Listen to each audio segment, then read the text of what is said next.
Okay, इस question में आपको दिया है refer to the circuit diagram given below. Heat generated across the 6 ohm resistance in 100 second आपको दिया है alpha by 100 joule. We have to find the value of alpha to the nearest integer. इसका आपने ध्यान रखना है। ओके, तो now the heat generated across the resistor is given by the formula H is equal to I square RT.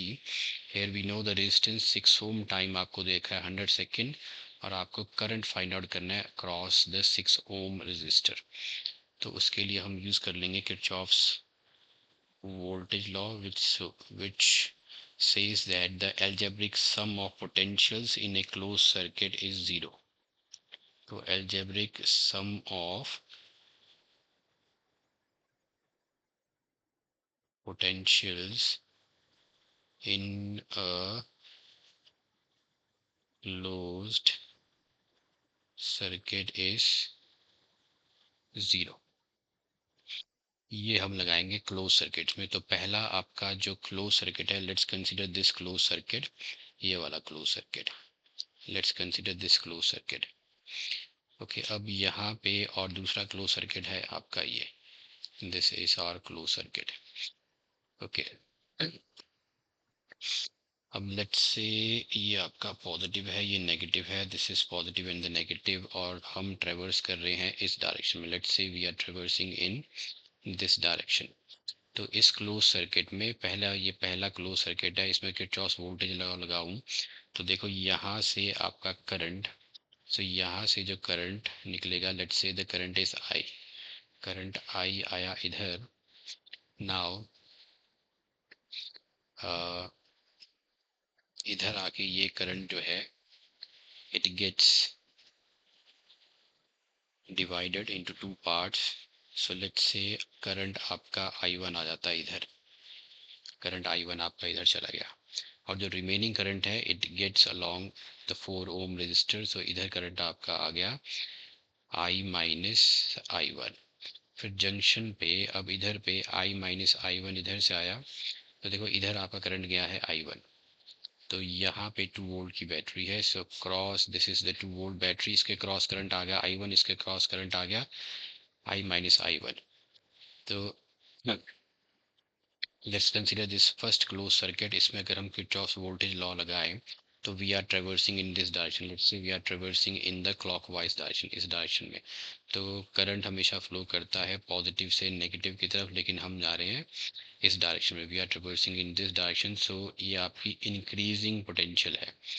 तो आपको ये याद रखना है, जब भी रेजिस्टेंस के अक्रॉस जो करंट फ्लो कर रहा है इस डायरेक्शन में, तो current flows from high to low potential, इसकी रेजिस्टेंस आर है तो इसके क्रॉस पोटेंशियल हम लेंगे negative if you are moving in the direction of the decreasing potential. मतलब आप इस डायरेक्शन में ट्रेवर्स कर रहे हो तो ये नेगेटिव लेंगे, इस डायरेक्शन में ट्रेवर्स कर रहे हो तो आप इंक्रीजिंग पोटेंशियल की डायरेक्शन में हो, तब इसको आप पॉजिटिव लोगे। अब इस क्लोज सर्किट में यहाँ पे हम ट्रेवर्स कर रहे हैं इंक्रीजिंग पोटेंशियल, तो इस 6 ओम के क्रॉस पोटेंशियल आ गया, करंट है इसमें आई, इसको हम लेंगे पॉजिटिव 6I। ओके, फिर आपके पास आ गया बैटरी, बैटरी में आप इधर को मूव कर रहे हो तो आप डिक्रीजिंग पोटेंशियल की तरफ जा रहे हो, तो इसका पोटेंशियल हो जाएगा -3। फिर आप आगे इधर, फिर आ गए 4 ओम, 4 ओम में आप मूव कर रहे हो ऐसे, और करंट इसमें आ रहा है इस डायरेक्शन पॉजिटिव टू नेगेटिव, तो आप जा रहे हो इंक्रीजिंग पोटेंशियल की तरफ। तो इसके क्रॉस और इसमें जो करंट आया है वो है I माइनस I1। तो इंक्रीजिंग पोटेंशियल में हम इसका पोटेंशियल ले देंगे पॉजिटिव, आएगा 4 × I minus I1 is equal to 0। ये बन गई फर्स्ट इक्वेशन। अब हम आते हैं इस क्लोज सर्किट में, let's come in this close circuit. इस क्लोज सर्किट में लेट्स से वी हम ऐसे ही ट्रेवर्स करते हैं इस डायरेक्शन में, तो अब करंट जा रहा है इस डायरेक्शन में। तो करंट की डायरेक्शन होती है हमेशा हाई से लो पोटेंशियल, लेकिन हम ट्रेवर्स कर रहे हैं इस डायरेक्शन में इंक्रीजिंग पोटेंशियल की तरफ। तो इसमें हम पोटेंशियल को ले देंगे पॉजिटिव विच इज 3 × करंट है इसमें मैंने लिया है I1, so this is 3 × I1। फिर आप इधर को मूव किए इधर, तो इसमें करंट जा रहा है इस डायरेक्शन में, हम भी इसी डायरेक्शन में आ रहे हैं डिक्रीजिंग पोटेंशियल की तरफ, तो इसको लेंगे -4 × I माइनस I1। फिर ऐसे करते हुए हम आगे इधर, तो ये आप इसमें जा रहे हो इंक्रीजिंग पोटेंशियल में, तो इसका पोटेंशियल हम ले लेंगे पॉजिटिव +2 इज इक्वल टू 0। ये बन गई दो सेट्स ऑफ इक्वेशन। इनको हम सॉल्व करेंगे और निकालेंगे करंट आई, जो कि जाएगा 6 ओम की रेजिस्टेंस के क्रॉस। ओके, फिर हम हीट जनरेटर निकाल लेंगे। ओके, तो इस केस में पहली इक्वेशन को ओपन किया मैंने, तो ये बन जाएगी 6i माइनस 3 + 4i, या मैं इसको ऐसे लिख लेता हूँ, ये है 6i + 4i हो जाएगा 10i। So 10i and -4i1 is equal to 3। Next इधर में है 3i1 + 4i1 हो जाएगा 7i1। 7i1 and -4i is equal to -2। कि मुझे फाइंड आउट करना है, आपको फाइंड आउट करना है आई, फाइंड आउट करना है आई, तो इसको मैं -4i को इधर लिखता हूँ और +7i1 को इधर लिखता हूँ -2। These are our two sets of equation. इनको अगर हम सॉल्व करें, इसको मैं मल्टीप्लाई कर लेता हूँ, लेट्स मल्टीप्लाई दिस विद 10। तो ये आपका आ जाएगा, सॉरी, इसको मल्टीप्लाई कर लेता हूँ मैं 10 से, और इसको मल्टीप्लाई कर लेता हूँ 4 से, तो ये इक्वेशन हो जाएगी 40i -16i1 is equal to 12। Okay, इसको अगर 10 से किया तो दिस इज -40i। मुझे फाइंड आउट करना है आई, तो इसको हम ऐसे नहीं करते हैं, लेट्स एलिमिनेट i1। तो इसको मल्टीप्लाई कर दो 7 से और इसको मल्टीप्लाई कर दो 4 से, तो this is 70i -28i1 is equal to 21। This is -16i + 28i1 is equal to -8।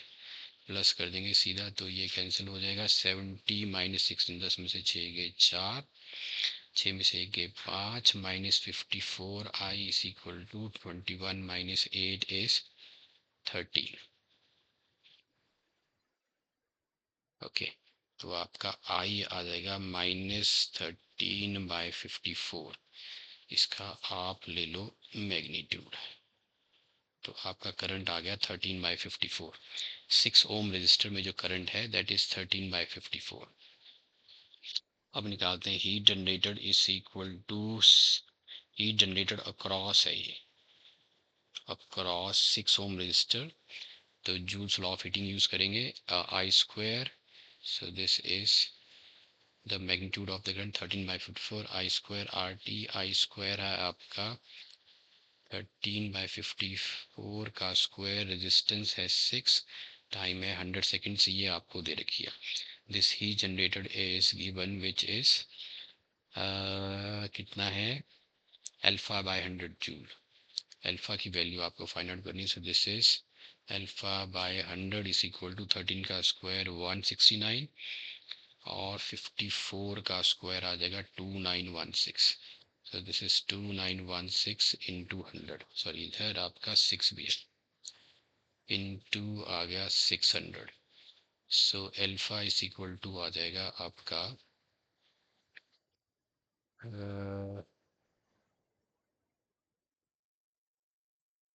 α/100 आपको दे रखा है, so this is,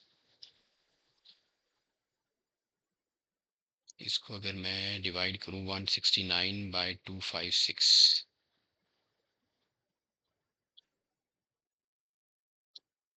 169 divided by 2916 gives me point, so this is 0.0579, 0.057956 into 600, इधर है आपके पास 100।